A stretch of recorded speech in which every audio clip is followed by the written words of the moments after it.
This short video covers what in-text citations do and what they look like in Harvard and APA 7th styles of referencing. So first of all, what is an in-text citation? It tells your reader the most important information about the source of evidence you've referred to in your academic writing or in your assignment.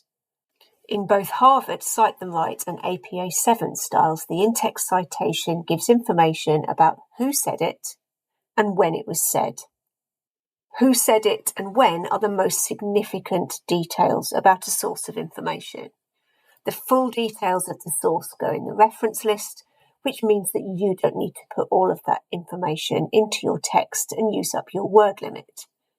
It's only the author, the year, and the page number, if relevant, that goes in the in-text citation. So let's have a look at some examples. So the first example is a narrative citation. In this case, the author of this piece of research that's being discussed is being mentioned in the sentence.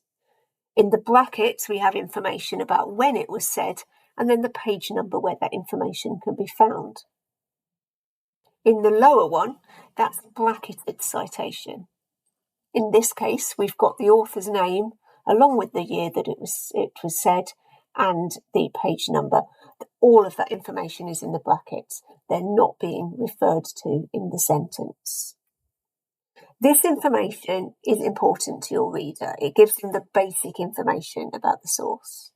It tells them where they need to look in the reference list for the rest of the detail, because they have the author's name, and that can be done without using too many words or breaking up the writing style.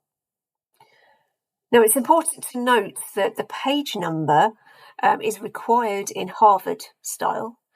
APA 7th doesn't require it, but it is recommended to help your reader find the information. It's also important to note that if your author is a person, we only need the surname.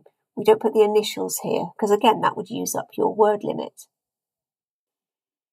But what if the author isn't a person?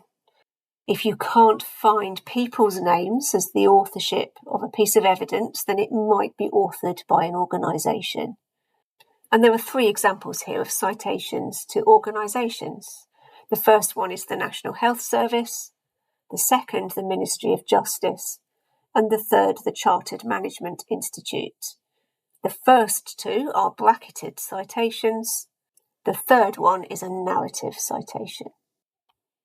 Sources that are authored by organisations are most likely to be websites, reports, policies, or guidelines. It's important to note that if you're going to use an organisation's name more than once, use the full name of it the first time it's mentioned. You can't assume that your reader knows what the initials stand for. You can provide the abbreviation in the citation. So here we've got National Health Service, NHS, 2025, all in the brackets. And then next time you mention this source, you can use the abbreviation. You can just say NHS. So how can Cite Them Right Online help with your in-text citations?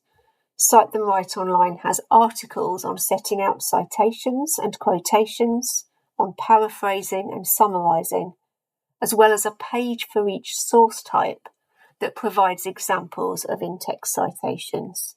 And here is an example from Harvard and from APA. There are also videos that you can watch to find out how to do this. To access Cite Them Right Online, use the ref zone. You can scan the QR code here, or you can use the link that's in the video description. We also have a video on how to use Cite Them Right, and the QR code on the right takes you directly there. And you can also find it in the same playlist that this video is in.